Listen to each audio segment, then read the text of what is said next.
ولعلكم لا تعرفون. وبعضكم ربما يعرف أنه في قراءة للقرآن الكريم إنما يخشى الله من عباده العلماء.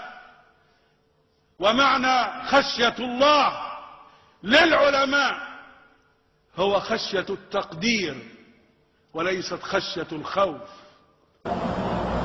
يقرأ من سورة فاطر: قال الله، أنا أستعيذ بالله من الشيطان الرجيم، إنما يخشى الله من عباده العلماء. هذه القراءة المعلومة، هذه القراءة الحق. أنا بقول إنما يخشى الله من عباده العلماء. العامة تسأل ليه التقديم والتأخير ويعني الحكم الإعرابي؟ عند العرب إذا حصر الفعل في الفاعل هيك بيقولوا. أنا ما بدي أتكلم على الآية حتى لا أنزل هذه التعابير على حق الكتاب. يعني إنما يخشى أمير المؤمنين عماله، فالذي يخشى العمال يخشون أمير المؤمنين. ليه صار هذا؟ إذا انحصر الفعل في الفاعل، انحصر الفعل اللي هو الخشية، الفاعل العمال، تقدم المفعول به على الفاعل، هذا من اللسان لزاما. فلا من مثل هذا. فالذي يخشى العلماء يخشون الله. هذه الآية لسانا وإعرابا وقراءة ووحيا. فقال الرئيس إنه في قراءة إنما يخشى الله من عباده العلماء. قال وخشية الله هنا خشية التقدير، يعني ليست خشية الخوف. وبده يقول أن الله إذ خشي العلماء إنما خشيهم تقدير محلهم وليس خوفا منه. يا رجل، الدكتور بيقول لنا أن الله يخشى من العلماء. أنهم علماء أخي؟ أنهم أصدق المذاهب الأربعة يعني؟ ولا شيخ الأكبر الأزهر؟ مين أصدق بالعلماء؟ مين قصدك بالعلماء اللي بعضهم لا يحسن اللسان العربي وبعضهم لا يعرف المتواتر من الشاذ من قراءات الكتاب؟ مين قصدك منهم؟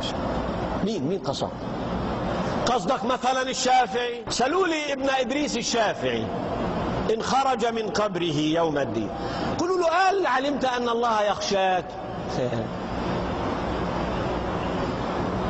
سألوا أبو حنيفة إذا خرج من القبر ستلقون بعضكم بعضا. سألوا قالوا له سمعنا أن الله يخشاك، في منه هذا الكلام؟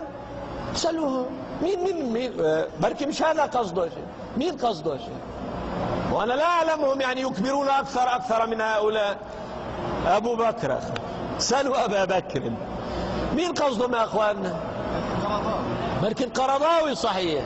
أحسنت، ما هم الاثنين دارسين على نفس المذهب، لعله يريد بها القرضاوي. طب اسمع، أنه في قراءة للقرآن الكريم إنما يخشى الله من عباده العلماء. ومعنى خشية الله للعلماء هو خشية التقدير وليست خشية الخوف. لا ورب هذا البيت، لا ورب جبريل، لا ورب محمد، لا ورب ابن مريم، ما في قراءة. اسمعوني حتى لا يظن الجهلة يجي حدا يخرجني من كتاب. في قراءة في أطراف الكتب لا يقرأ بها من كان عنده مسكة لمضة من عقل. انت كل ما تقرأ انه ولد مجنون كتب في صحيفة في قراءة تجي بتقول لي في قراءة؟ عند من علم في القراءة المتواترة كما يسمون، وفي القراءة الشاذة، في 10 وفي 14. طبعا العامة بيقولوا 7. من تعلم يعلم أن الصحيح 10. من تعلم يعلم أنها 14، 4 منها لا يقرأ بها، يسموها هم شاذ.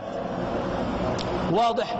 هذه القراءة التي قرأ بها الرئيس ليست من هذا القبيل أبدا أبدا.